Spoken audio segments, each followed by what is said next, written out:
नमो अरिहन्ताणं नमो सिद्धाणं नमो आयर्याणं नमो वज्रायाणं नमो लोये सव्यसाहुणं ऐसो पंच नमो यारो सर्वपावपनाशनो मंगलाणं च सर्वेसिं परमं हुई मंगलं चत्तारि मंगलम् अरहन्ता मंगलं सिद्धा मंगलं साहु मंगलं कीर्ति प्रणतो धम्मो मंगलं चत्तारि नो उत्तमा अरहन्ता नो उत्तमा सिद्धा नो उत्तमा साहु नो उत्तमा केवली प्रणतो धम्मो नो उत्तमो चत्तारि शरणं प्रव्रजामि अरहन्ते शरणं प्रव्रजामि सिद्धे शरणं प्रव्रजामि साहु शरणं प्रव्रजामि केवली प्रणतं धम्मं शरणं प्रव्रजामि। बालबोध पाठमाला भाग 1 4 पाठ के संदर्भ में हम लोग यहाँ बात कर चुके हैं। बहुत सरल सरल बातें हैं, छोटी छोटी सी बातें हैं, लेकिन जब ये छोटी बातें भी हमें पता नहीं होती है तो बहुत बड़ी बन जाती है। हमारी गाड़ी होती है ना, कहीं रास्ते में ख़राब हो गई मान लो, और हम समझ नहीं पा रहे हैं गाड़ी ख़राब हो गई है, तो किसी मैकेनिक को बुलाया। उसके लिए वो छोटी सी चीज़ होती है ना, अब उसके लिए छोटी सी चीज़ है, लेकिन हमारे लिए कितनी बड़ी प्रॉब्लम क्रिएट हो गई इतनी सी बात नहीं जानने की वजह से। ऐसे ही कह रहे हैं, भले ही बातें ये छोटी छोटी हो, लेकिन यदि ये छोटी सी बात हमारे ज्ञान का विषय बन जाए और श्रद्धा का विषय बन जाए तो जीवन बदल जाता है, संसार अवस्था का अभाव हो जाता है और जीवन में मोक्ष मार्ग प्रकट हो जाता है। ये साधारण बात नहीं है, ये बहुत बड़ी चीज़ है। हम कल तक यहाँ देव दर्शन की विधि के संदर्भ में बात कर चुके हैं। सच में अपने दिल पर हाथ रख करके सोचना कि क्या देव दर्शन की विधि हम जानते थे? 9 बार नमोकार मंत्र बोल लिया, नमो अरिहन्ताणं बोल लिया भगवान के सामने जाकर के, लेकिन क्या विधि पूर्वक प्रदक्षिणा देना, निश्चय निश्चय निश्चय बोल करके अंदर मंदिर में प्रवेश करना, ठीक है ना, भगवान की वेदी के सामने खड़े होकर के ओम जय जय जय नमोस्तु नमोस्तु नमोस्तु, फिर नमोकार मंत्र, फिर ऐसो पंच नमो यारो चत्तारि मंगल पाठ, फिर कोई स्तुति बोलते हुए प्रदक्षिणा, फिर कायोत्सर्ग, अष्टांग नमस्कार, मंदिर में घंटा बजाना, और इन सब बातों के पीछे क्या क्या प्रयोजन है। मैं कई बार ये बात कहता हूँ कि जैन क्रिया पद्धतियों में जो कुछ भी आप कर रहे हैं उसका पता होना चाहिए कि ये काम हम क्यों कर रहे हैं। यदि आपको इस बात का पता नहीं है तो इसका मतलब आप जो कर रहे हैं वो गलत ही कर रहे हैं, ऐसा मान लो। आप यदि पूजन करते हैं तो क्यों करते हैं, आप यदि दर्शन करते हैं तो क्यों करते हैं, आप यदि भगवान के चरणों की शरण में आए हैं तो क्यों आए हैं, इसको जानने से आपका क्या लाभ होगा। आखिर ये प्रयोजन तो आपको पता होने चाहिए या नहीं? आपको पता ही नहीं है प्रदक्षिणा क्यों दी जाती है, आपको पता ही नहीं है कायोत्सर्ग का क्या मतलब है। और हो सकता है कदाचित आप बचपन से निश्चय निश्चय निश्चय बोल करके मंदिर में प्रवेश करते हो, लेकिन निश्चय का मतलब ही पता नहीं है। और ये भी हो सकता है कि निश्चय का मतलब भी पता हो। क्या अर्थ है निश्चय का, एक बार बोलेंगे सब लोग? सर्व सांसारिक कार्यों का निषेध करके मंदिर में प्रवेश, ये है निश्चय का अर्थ। हो सकता है आपको वर्षों से इस अर्थ का पता भी हो, लेकिन कितना फॉलो करते हैं ये तो बताओ। मंदिर में जाने के बाद क्या हमें घर की बातें याद नहीं आती? क्या हमें इधर उधर की बातें दिखती नहीं है? यदि नहीं दिखती हैं तो बहुत अच्छी बात है, आपका निश्चय बोलना सार्थक है। लेकिन निश्चय शब्द का उच्चारण करने के बाद भी मंदिर में प्रवेश करके आपको लोग दिख रहे हैं, आपको चाचा जी दिख रहे हैं, मामा जी दिख रहे हैं, अंकल दिख रहे हैं, भाई साहब दिख रहे हैं, आपको और क्रियाएं दिख रही है, कुछ का कुछ कर रहे हैं, तो इसका मतलब या तो आप सामने बैठे हुए भगवान को भगवान नहीं मान रहे हैं। यदि हमें पता हो कि भगवान देख रहे हैं, भगवान बैठे हैं सामने, तो हमारे माध्यम से ऐसा काम नहीं हो सकता।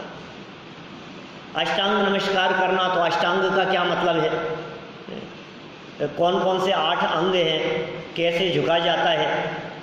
कोई व्यक्ति यदि अष्टांग नमस्कार कर रहा है तो उसके आगे से नहीं निकलना चाहिए।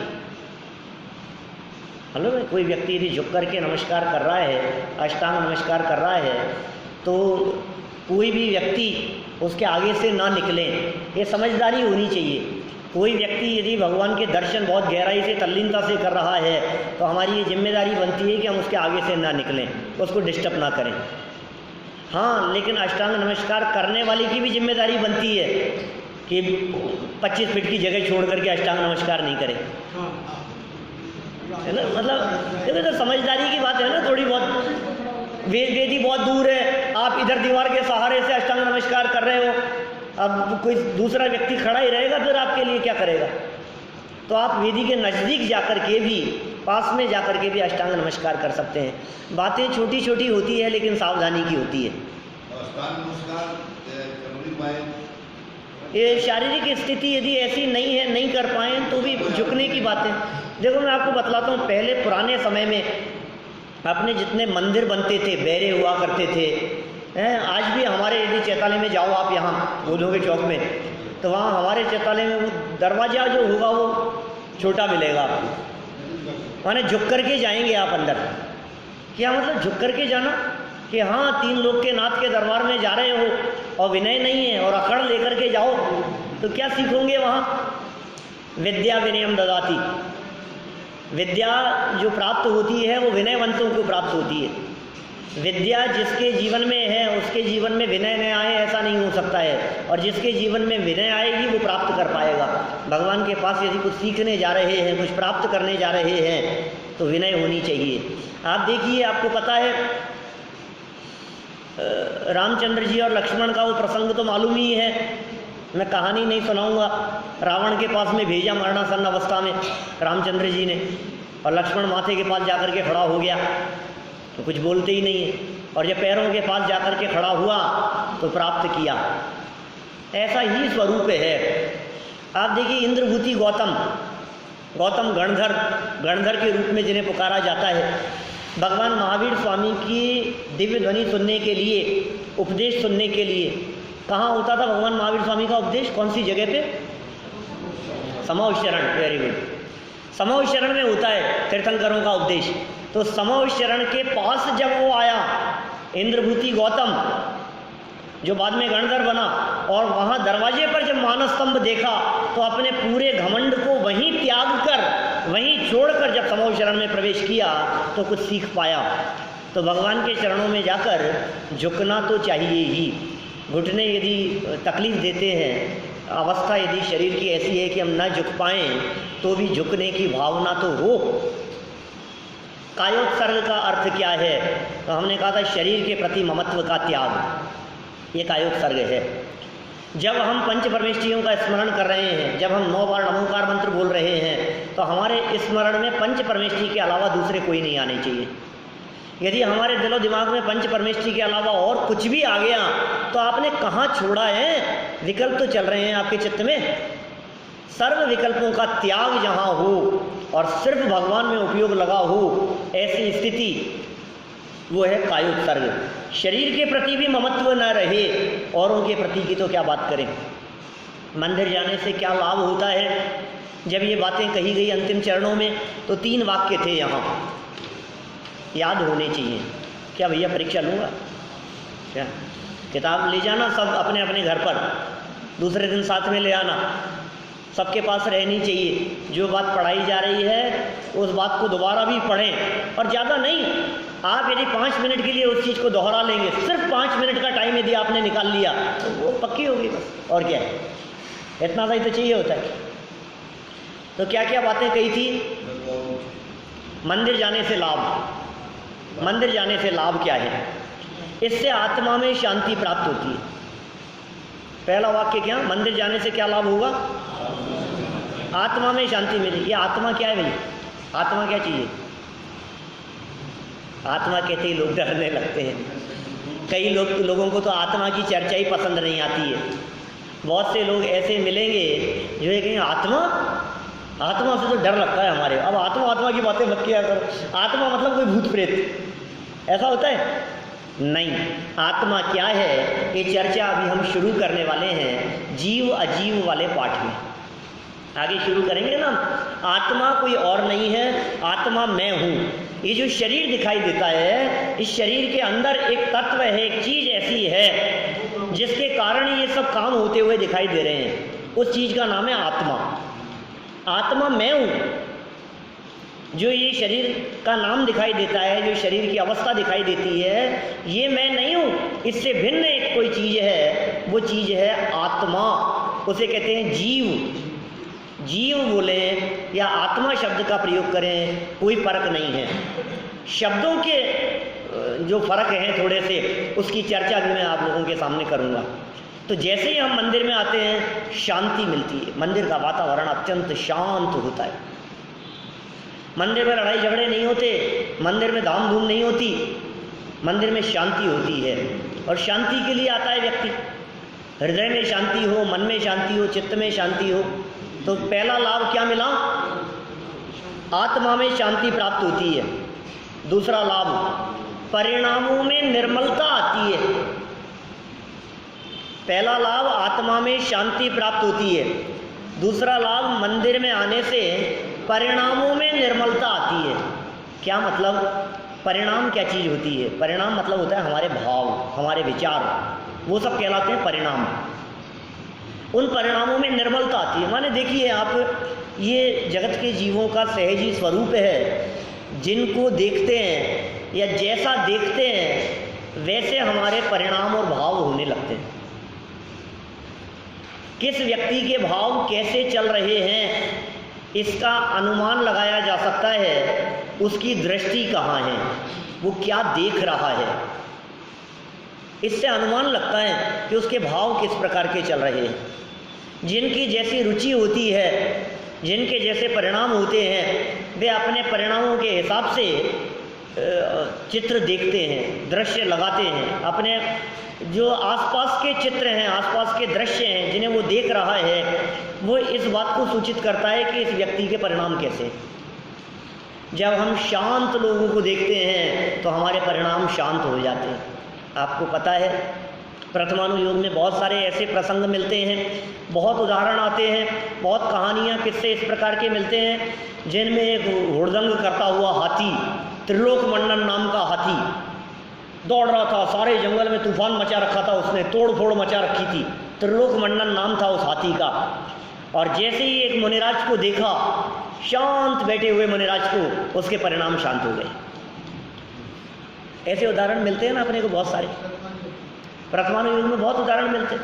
तो कैसे हो गए उसके परिणाम शांत? शांत व्यक्तियों को देख करके परिणाम शांत हो जाते हैं। उग्र लोगों को देख करके हो सकता है परिणाम उग्र हो जाए। जिनेंद्र देव जो शांत बैठे हुए हैं सामने वेदी पर विराजमान, उन्हें देख करके शांति मिलती है।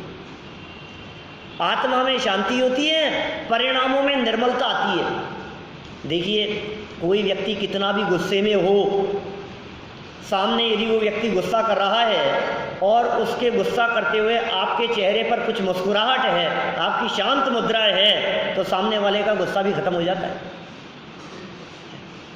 ऐसा नहीं होता है, प्रैक्टिकल नहीं देखते हैं हम इस बात को। सामने गुस्सा कर रहा है कोई व्यक्ति, या समझ लो आप मन में ठान करके बैठे थे कि आज देर से आया ना, आज नहीं आया ना वो टाइम से, बेटा कोई बात नहीं, आने दो आज उसको, आज खैर नहीं है उसकी।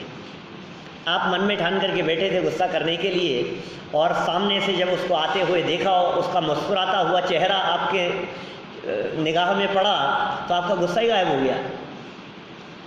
बच्चों की हंसी और मुस्कुराहट को देखकर आपके चेहरे से गुस्सा गायब हो जाता है। अरे बच्चों को देख करके आपका क्रोधादि गायब हो जाता है, तो तीन लोक के नाथ जो वितरागी परमात्मा बैठे हुए हैं सामने, उनकी प्रतिमा को देखकर हमारे परिणाम शांत हो जाएं, कौन से आश्चर्य की बात है।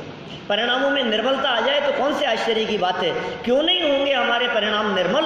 उनको देख करके आत्मा में शांति होती है, पहला वाक्य। दूसरा वाक्य, परिणामों में निर्मलता आती है, अब तीसरा वाक्य याद रखना, पहला क्या बोला? आत्मा में शांति होती है। दूसरा वाक्य परिणामों में निर्मलता आती है। अब तीसरी बात कह रहे हैं, मंदिर में आत्मा की चर्चा होती है, और यदि हम उस चर्चा को सुनकर समझकर उसे अपना लेवें, उसमें लीन हो जावें, तो हम भी परमात्मा बन सकते हैं। क्या हर जीव भगवान बन सकता है? भगवान बनने की ताकत है प्रत्येक जीव में। दुनिया के सब धर्मों में और जैन धर्म में ये बहुत बड़ा अंतर है। जितने धर्म हैं ना दुनिया में, हिंदू हैं, मुस्लिम हैं, सिख हैं, ईसाई हैं, सारे कितने सारे धर्म वाले लोग हैं, तो अपन लोग कौन हैं उनमें से? अपन जैन हैं। तो हम जो जैन हैं, ये जैन धर्म में और दूसरे धर्म में अंतर क्या है? यही अंतर है कि उनके यहाँ जितने भगवान हैं वे निश्चित हैं, वही भगवान होते हैं, वही वापस घूम करके आ जाते हैं, अवतार ले लेते हैं और फिर दोबारा वही जाकर के ऊपर बैठ जाते हैं। फिर दोबारा कोई प्रसंग बनता है, कुछ होता है, तो वो संकट दूर करने के लिए वही अवतार ले लेते हैं उनके धर्मों में। हमारे यहाँ जैन धर्म में अवतारवाद नहीं है। क्या भगवान बचाने के लिए नहीं आएंगे, भगवान बचाते ही नहीं है। आप भले कितने भी पुकारते रहो, मंझधार में है नैया, प्रभु पार लगा देना। आएंगे प्रभु पार लगाने के लिए? प्रभु तेरा ही सहारा। हे प्रभु, हमारे भगवान उतर करके नहीं आते, भगवान उतर करके नहीं आते, भगवान अवतार नहीं लेते। तो फिर वो क्या किसने किया था? वो द्रौपदी को चीर बढ़ायो, सीतापति कमल रचायो, अंजन से किए अकामी, दुख मिटाऊं अंतरयामी। क्या किसने किए थे ये सब? द्रौपदी का चीर किसने बढ़ाया था? सीतापति कमल रचायो, सीता को अपने पति से किसने मिला दिया था? अंजन जैसे चोर को किसने पार लगा दिया था? कौन था साहब वो? है किसने किया था ये सब? भगवान महावीर स्वामी ने, महावीर भगवान ने किया था क्या ऐसा? तो पार्श्वनाथ भगवान ने तो किया होगा। द्रौपदी को चीर बढ़ायो, सीतापति कमल रचायो, पार्श्वनाथ भगवान ने भी नहीं किया।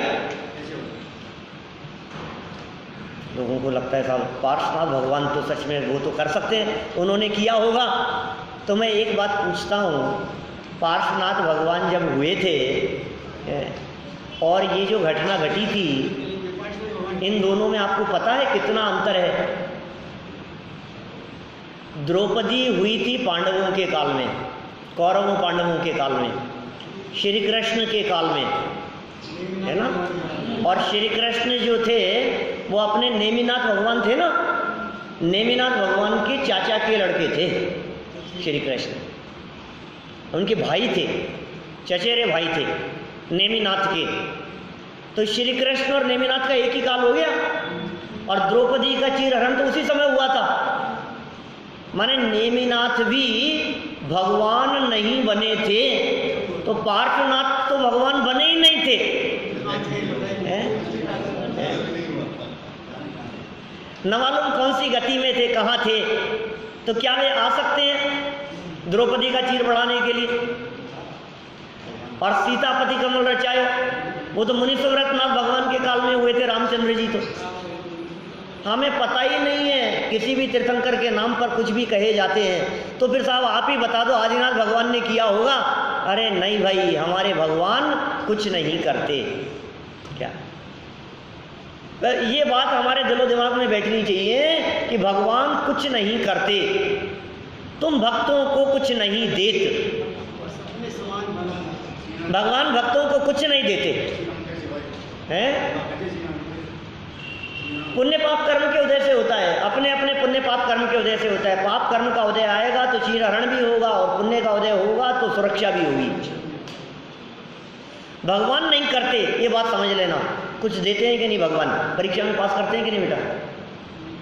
परीक्षा में पास नहीं करते तो फेल कर देते,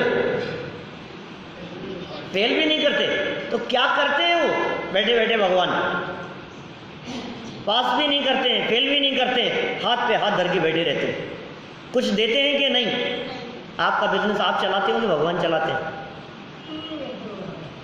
क्यों सर? भगवान चलाते हैं आपका बिजनेस? भगवान अपना काम करते हैं, आप अपना काम कीजिए।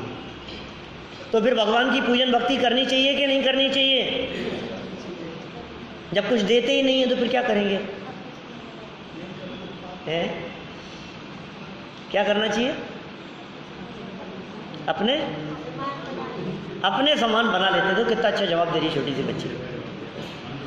तुम भक्तों को कुछ नहीं देते, अपने समान बस बना ले। अरे क्या देते हैं वो?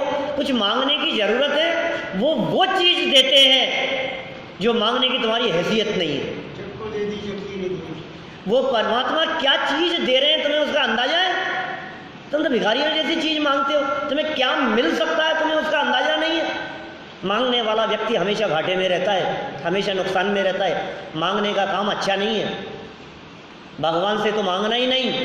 हम कहते हैं दुनिया में कभी किसी से मांगना नहीं, किसी के आगे हाथ नहीं फैलाना। झुकना अलग चीज है, वो विनम्रता अलग चीज है, लेकिन मांगना नहीं। मांगते कौन है? जो भिखारी होते हैं। जो भिखारी होते हैं वो मांगते हैं। भगवान के पास में जाकर के भी मांगने का काम भिखारियों का हो सकता है। हम भिखारी नहीं है, हम मांगेंगे नहीं। बिन मांगे मोती मिले और मांगे मिले न भीख। मांगने से तो भीख भी नहीं मिलती है, और क्या मिलेगा बताओ? एक निदान नाम का बंद कहा है अपने यहाँ। अभी तो अपन स्टेप बाय स्टेप चल रहे हैं ना, धीरे धीरे आगे चर्चा चलेगी तो मैं निदान का स्पष्टीकरण करूँगा। ये निदान क्या चीज़ होता है? मांगने वाला व्यक्ति नुकसान में रहेगा, 100% नुकसान में रहेगा मांगने वाला व्यक्ति। ये मेरा दावा है। यदि आपने नहीं मांगा है तो आपको आपकी योग्यता के हिसाब से मिलेगा, और आपने यदि मांग लिया है, यदि आपकी डिमांड है, तो आप समझ लीजिए क्रॉस लग गया, इमेज खराब हो गई आपकी खुद की। हो सकता है आपकी डिमांड ज़्यादा हो तो ज़्यादा तो मिलेगा ही नहीं, और डिमांड कम हो तो कम में सलट जाओगे। मांगते ही काहे को? मांगना ही क्यों? जो अपनी किस्मत में होगा, जो अपने उदय के हिसाब से होगा सो होगा, जैसी व्यवस्था होनी है। चलो लाभ बतलाए जा रहे थे। पहला लाभ क्या है? भूल गए आप लोग। आत्मा में शांति होती है। दूसरा लाभ,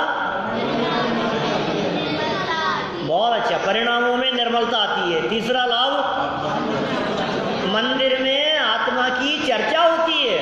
हम यदि उसे समझकर उसमें लीन हो जाएं तो हम भी परमात्मा बन सकते हैं। ये विशेषता सिर्फ जैन धर्म, जैन दर्शन में है। हर व्यक्ति भगवान बन सकता है। ये सबसे बड़ा लाभ इन्होंने यहाँ बतला दिया। आत्मा की चर्चा को सुनकर, आत्मा की चर्चा को समझकर हम परमात्मा बन सकते हैं। तो एक बात बताओ, ये आत्मा क्या है? आत्मा कौन है? उसको कैसे समझें? तो यहाँ 5वां पाठ। आगे बढ़े अपन, क्यों 5वां पाठ शुरू करें? पाठ का नाम क्या है? जीव अजीव।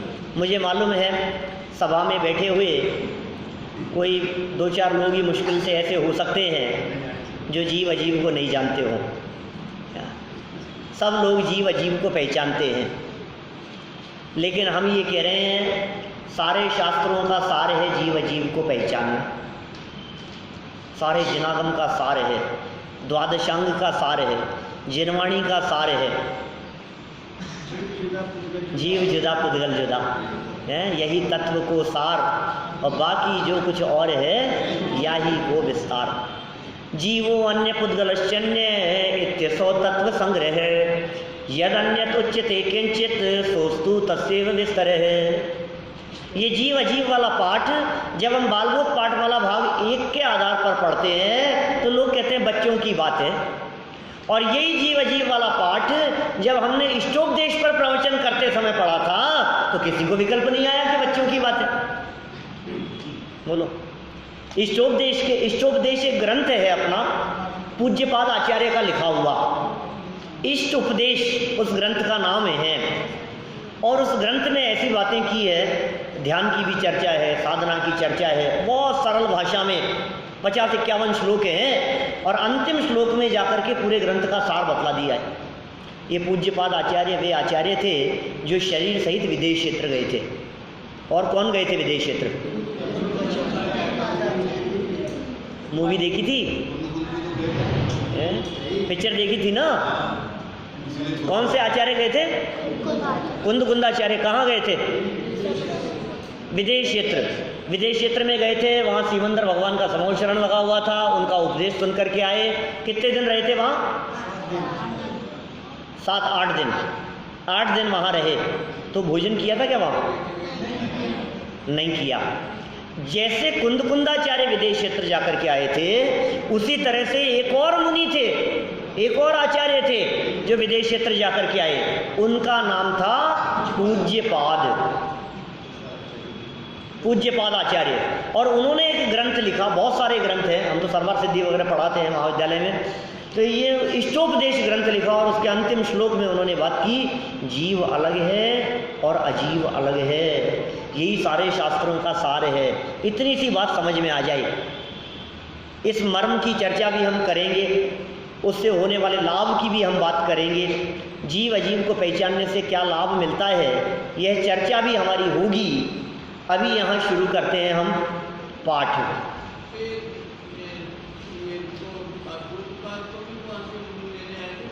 नहीं, पूज्यपाद आचार्य जो थे इनका मूल नाम था देवनंदी। देवनंदी उनका मूल नाम था और उनके पास में कहते हैं कुछ इस तरह का कुछ लेप था, इस तरह का कुछ सॉल्यूशन था जिसे वे अपने चरणों पर लगाते थे तो आकाश में उड़ने लगते थे। पूज्यपाद आचार्य, हाँ, विद्या सिद्ध थी ऐसा समझ लो आप। तो वे आकाश मार्ग से गमन करते थे, उड़ते थे, तो वे आकाश मार्ग से गमन करते हुए विदेश क्षेत्र पहुंच जाते थे। अब वहाँ नहीं, विदेश क्षेत्र अपने भारत क्षेत्र जैसे है। विदेश क्षेत्र कर्म भूमि है।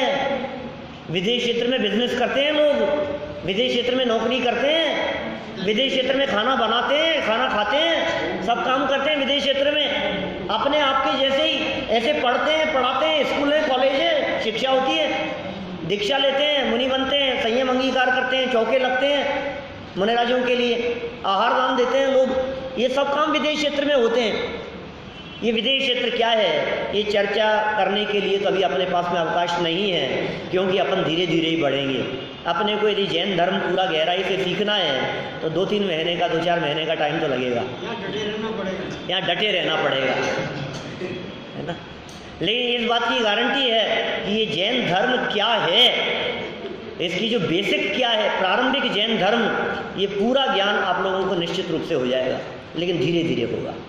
तो अभी हम बढ़ रहे हैं जीव अजीव की तरफ। यह बात आप लोगों को पहले ही मैंने बता दी है कि इन पाठों की जो रचना हुई है, इन पाठों की रचना बच्चों को लक्ष्य में रख करके हुई है, छोटे बच्चों को लक्ष्य में रख करके हुई है। और जो बालबोध पाठमाला हम यहाँ पढ़ रहे हैं, ये बालबोध पाठमाला 3 साल के बच्चों को पढ़ाई जाती है। 3 साल, 4 साल, 5 साल, 5-7 साल के बच्चे वो इस बालबोध पाठमाला को पढ़ते हैं, इस पहले भाग को। यहाँ तो 50-60 साल, 70 साल के भी हैं। ऐसी कोई उम्र नहीं दिखाई दे रही जिस उम्र के लोग यहाँ नहीं हो। सब उम्र के लोग और सब अलग अलग बैकग्राउंड वाले लोग। बोलो, जब बालबोध पाठमाला भाग 1 पढ़ाते हैं जिन बच्चों को, उन सब बच्चों का लेवल एक समान होता है। और हमारे सामने जो ये लेवल है, हमारे इस लेवल में बिजनेसमैन भी हैं, सर्विस वाले भी हैं, रिटायर्ड भी हैं, इंजीनियर भी हैं, दुकान करने वाले भी हैं, फैक्ट्री चलाने वाले भी हैं, सब तरह के लोग हैं, घर का काम करने वाली महिलाएं, बहुएं, बच्चे, सब लोग हैं। बोलो, बैंक वाले भी हैं, ज्वेलरी वाले भी हैं, कपड़े वाले भी हैं, फर्नीचर वाले भी हैं, सब तरह के लोग हैं अपने यहाँ। ये अपनी इस सभा की विचित्रता है, क्या करें। और इस सभा में अलग अलग बैकग्राउंड वाले लोग भी हैं, माने जिनका धार्मिक लेवल भी अलग अलग है। किसी ने अपनी लाइफ में 5 ग्रंथ पढ़े हैं, किसी ने 25 ग्रंथ पढ़े हैं, किसी को तत्वार सूत्र भक्तामर याद है, किसी को अनेक पूजाएं याद है, किसी को कुंद शतक शेड़ाला याद है, किसी ने कितने कितने ग्रंथ पढ़े हैं, किसी ने कुछ नहीं पढ़ा है। सब तरह के लोग हैं ना यहाँ तो। चलो कोई बात नहीं, बच्चों के लेवल से बात शुरू करते हैं। एक बच्चे ने ये कहा, आहा मेरा कितना अच्छा नाम है। क्या नाम है भाई उसका? क्या नाम था उसका? जिसने ये बात कही उसका नाम क्या था? हीरा लाल उसका नाम था। हीरा, हीरा तो समझते हैं ना आप क्या होता है? डायमंड। तो इंग्लिश में मत बोलना डायमंड लाल। किसी के नाम में ऐसे ट्रांसलेट थोड़े ना करते हैं अपन। किसी का नाम जो होगा उसका हीरा लाल उसका नाम था, और उसने कहा मेरा कितना अच्छा नाम है। तो एक दूसरा दोस्त था उसका, उस दोस्त का नाम था ज्ञानचंद। अब देखो ज़माना कितना बदल गया है। हीरा लाल और ज्ञानचंद, इन दोनों दोस्तों के बच्चों के नाम देखकर ही ऐसा लगता है कि ये पाठमाला की रचना कितनी पहले हुई होगी। आज के ज़माने में कोई अपने बच्चों के नाम रखता है हीरा लाल? आज के ज़माने में ऐसे नाम मिलते हैं क्या? ज्ञानचंद। मतलब देखो, नाम की दृष्टि से भी देखें तो युग में कितना परिवर्तन हो गया है, कितने बदलाव आ गए हैं। आजकल के नाम माने काल के हिसाब से नाम भी किस तरह से बदल रहे हैं। खैर कोई बात नहीं, लगभग 40 साल पहले ये इस पुस्तक की रचना हुई होगी, 40-45 वर्ष पहले। तो कह रहे हैं दो बच्चे हैं, एक का नाम हीरा लाल है, दूसरे का नाम है ज्ञानचंद। हीरा लाल ने कहा मेरा कितना अच्छा नाम है, तो ज्ञानचंद क्या कहते हैं? आहा बहुत अच्छा नाम है। अरे भाई, हीरा कीमती अवश्य होता है, परंतु है तो अजीब ही ना। आखिर क्या तुम जीव से अजीब बनना पसंद करते हो? कह रहे हीरा कितना भी अच्छा हो लेकिन जीव नहीं है, तो क्या तुम ये चाहते हो कि मैं जीव की जगह अजीब हो जाऊं? क्या तुम अजीब बनना पसंद करते हो? तो क्या जवाब दिया? अरे भाई, ये जीव अजीब क्या है? जीव से अजीब बनने की बात कह रहे हो, ये तो बताओ ये जीव अजीब क्या होता है, ये तो समझाओ हमारे को। तो देखो क्या समझा रहा है उसको। ज्ञानचंद क्या कह रहा है? जीव, जीव नहीं जानते, जीव नहीं जानते सर्वज्ञ, जानते हो जीव? साध्य जीव जानते हो क्या होता है? ये नहीं जानता था उसका दोस्त। जीव नहीं जानते? तुम जीव ही तो हो। जो ज्ञाता दृष्टा है वही जीव है, जो जानता है, जिसमें ज्ञान है, वही जीव है। देखिए ये जीव की परिभाषा। तुम जीव ही तो हो, तो हीरा लाल तो जीव था, हम लोग कौन है? हम कौन है? सात्विक जीव हो या सात्विक हो? आर्य है या जीव है? मैं तो संजीव हूँ, है? मैं तो जीव हूँ क्योंकि मेरे नाम में तो जीव जुड़ा हुआ है। आप लोग, अरे लोग संजीव कहते हैं, सच में तो मैं भी जीव ही हूँ। हम सब जीव हैं। और जीव कौन होता है? जो जानता देखता है। क्या परिभाषा लिखी है यहाँ? जो जानता देखता है वो जीव है। ये जीव की परिभाषा है। जीव की परिभाषा जब हम बतलाते हैं तो हम ये कहते हैं जो जानता देखता है, सुख दुख का अनुभव करता है, उसे जीव कहते हैं। क्या परिभाषा याद रखनी है आपको? क्योंकि आगे जीव को जब और समझा रहे हैं ना तो सुख दुख की भी बात करेंगे। परिभाषा याद रखना। किसकी परिभाषा? अपने आप की। मैं कौन हूँ, अपने आप को पहचानो भाई। अपने आप की खबर नहीं है। ये जीव दुखी इस वजह से कि इसे अपने आप की खबर नहीं है, और जिन्हें अपनी खबर हो जाती है उनकी दुनिया की भटकन मिट जाती है। जानते हैं ना आप लोग? प्रभु जी अब ना भटकेंगे संसार में, अब अपनी हो, अब अपनी खबर हमें हो गई। क्यों भटक रहे थे अब तक? क्योंकि अपनी खबर नहीं थी। मैं अपने आप को बालक समझ रहा था, मैं अपने आप को युवा समझ रहा था, मैं अपने आप को कर्मचारी समझ रहा था, बिजनेसमैन समझ रहा था, वृद्ध समझ रहा था, मैं अपने आप को शरीर वाला समझ रहा था। अपनी खबर ही नहीं थी मेरे को, इसलिए सारी तकलीफ खड़ी हो रही थी। और अब क्या होगा? अब अपनी खबर हो गई तो मैं कौन हूँ? जीव। जीव कौन होता है? जो जानता देखता है और सुख दुख का अनुभव करता है, उसे जीव कहते हैं। जो जानता देखता है, सुख दुख का अनुभव करता है, जिसमें ज्ञान पाया जाता है, उसे जीव कहते हैं। क्या? नहीं, अनुभव सुख दुख में से कुछ भी, दोनों का अनुभव एक साथ थोड़ी ना होता है। जब सुख का अनुभव कर रहे हैं तब दुख का अनुभव नहीं कर रहे, दुख का होता है तब सुख का अनुभव नहीं होता है। एट ए टाइम तो एक ही अनुभव मतलब क्या होता है? फीलिंग। अनुभव मतलब फील करना। सुख होता है कि नहीं? कभी दुख होता है ना, कभी कभी पापा कहना नहीं मानते हैं, मम्मी डांट देती हैं, तो दुख होता है कि नहीं अपने को? तो ये दुख किसको होता है? अच्छा, पिटाई करते हैं तो दुख होता है कि नहीं? होता है। किसी ने पिटाई कर दी, हाथ आगे करो, और स्केल से, तो दुख होता है कि नहीं? जिसको दुख होता है वो जीव है, और जिसको दुख नहीं होता वो अजीव है। देखो भाई, बच्चों के स्तर से बात कर रहा हूँ, ये विचार करके बात कर रहा हूँ मैं कि जितने लोग बैठे हुए हैं वो सब बच्चे ही हैं, है ना। उम्र से कोई फर्क नहीं पड़ता है, लेकिन छोटी छोटी सी बातें हैं, ठीक है ना। ये बातें समझते चलें हम धीरे धीरे। जैसे ये टेबल है, ये टेबल जीव है क्या? अजीब है। क्यों? हाथ पे मारते हैं तो तकलीफ होती है, और टेबल पे मारें तो रोती नहीं है। टेबल पे मारें तो रोती नहीं है, तो ये आवाज़ तो आती है। ये रोने की आवाज़ नहीं है क्या? नहीं। माने जिसको तकलीफ नहीं होती, जो सुख दुख का वेदन नहीं करता, वो अजीव है। चलो यहीं से पढ़ते हैं अपन। जो ज्ञाता दृष्टा है, क्या बात पढ़ी अपन ने? जीव जीव नहीं जानते, तुम जीव ही तो हो जो ज्ञाता दृष्टा है। ज्ञाता दृष्टा, ज्ञाता मतलब जानना, जानने वाला, दृष्टा मतलब देखने वाला। तो जो जानने वाला है और जो देखने वाला है वही जीव है। जो जानता है, जिसमें ज्ञान है, वही जीव है। और अजीव, अजीव अपोजिट है उसका। जिसमें ज्ञान नहीं है, जो जान नहीं सकता, वही अजीव है। जैसे हम तुम जानते हैं अतः जीव हैं। हीरा, सोना, चांदी, टेबल, कुर्सी जानते नहीं हैं, अतः अजीव हैं। जीव अजीव की पहचान हो रही है।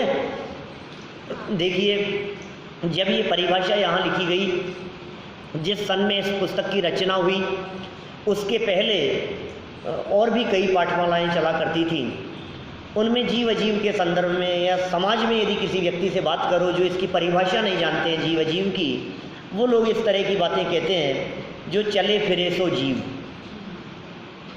क्या कहते हैं? जो चलता फिरता है, खाता पीता है, वो सब जीव होते हैं, और जो ऐसा नहीं करता वो अजीव होते हैं। लेकिन ये बात सही नहीं है। यदि आप ये कहते हैं कि चले फिरे सो जीव, तो मैं आपसे पूछ रहा हूँ कि पंखा चल रहा है कि नहीं?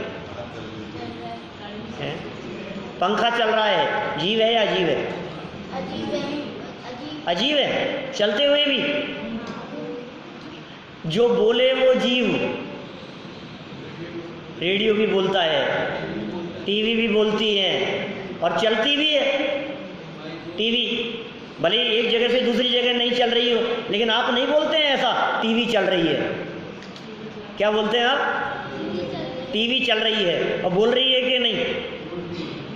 बोल भी रही है। तो बोल भी रही है और चल भी रही है, तो जीव है या नहीं? जीव नहीं है, अजीव है। क्यों? क्योंकि एक बात और कह दी है साथ में, सुख दुख का अनुभव करे, जाने देखे और सुख दुख का अनुभव करे, वो जीव है। टीवी जानती देखती नहीं, गाड़ियाँ भी चलती है और खाती पीती भी है। क्या? डीजल पेट्रोल है, डीजल पेट्रोल खाती भी है। कभी कभी कहते हैं भाई हमारी गाड़ी तो बहुत ही डीजल खाती है, बहुत पेट्रोल खाती है, एवरेज ही नहीं देती है कुछ भी। कितना पेट्रोल खाती है? अभी तो भरवाया था और थोड़ा चलते ही तो कितना खाती है। तो खाते हुए भी वो जीव नहीं है। तो जीव किसे कहेंगे? जो जानता देखता हो, सुख दुख का अनुभव करता हो, जिसमें ज्ञान पाया जाता हो, उसे जीव कहते हैं। हम सभी जीव हैं। चलो जीव अजीव की और क्या पहचान है? तो इन्होंने सुख दुख वाली बात कह दी नीचे।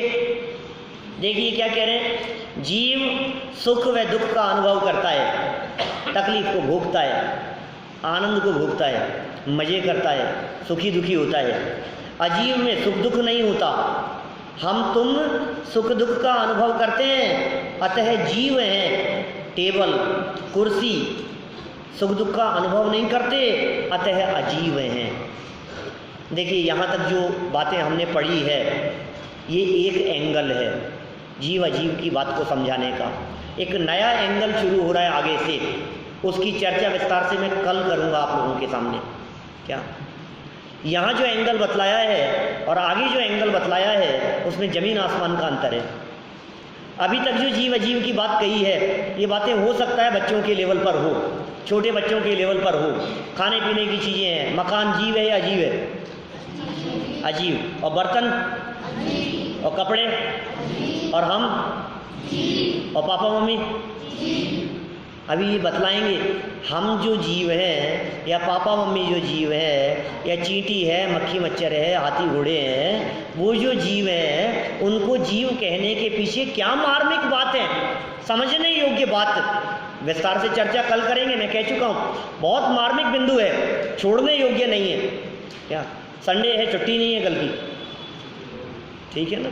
नहीं, सच में इतनी बारीक बात है, मतलब उस बारीकी से निरूपण किया है जो अच्छे अच्छे ग्रंथों में, बड़े बड़े ग्रंथों में ऐसी बातें मिलेगी आपको। समय सार आदि ग्रंथों में ऐसी बातें मिलेगी,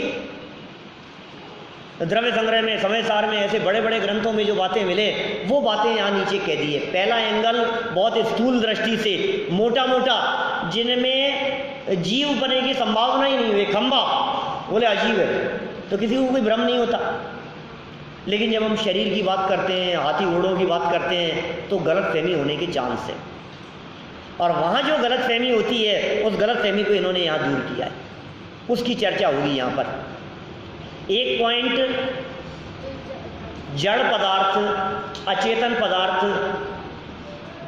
जो स्थिर पड़े रहते हैं, जिनमें जान नहीं है, जिनमें जान नहीं दिखती है, ऐसे पदार्थों को देखकर कोई भी व्यक्ति ये बात कह देगा कि ये अजीब है। अच्छा, मैं पूछता हूँ, रोबोट जीव है या अजीब है?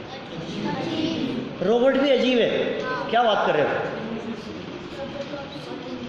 सब काम करता है, सारे सुख दुख का अनुभव नहीं करता। क्या पेड़ जीव है या अजीब? कल बताऊंगा, जल्दी आना पड़ेगा। जीव है पक्का? पेड़ है, पानी है, अग्नि है, ये सब जीव हैं, उनमें जीवन है, लेकिन उनका शरीर और आत्मा ये भेद करना पड़ेगा। अभी हम बात कर रहे हैं रोबोट के संदर्भ में। कितने काम हो जाते हैं आजकल, आप पश्चिमी देशों में जाकर के देखो तो बहुत सारे काम रोबोट से होते हैं।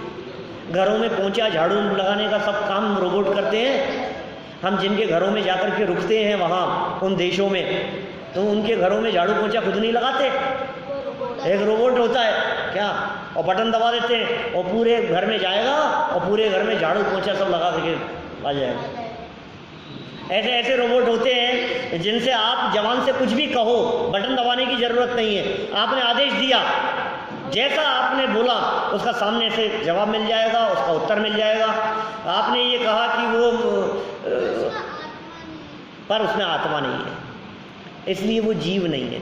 इसलिए किसी भी रूप में उनमें जीवन पने की या जीव पने की संभावना नहीं है, उसमें हमारे को भ्रम भी नहीं होता।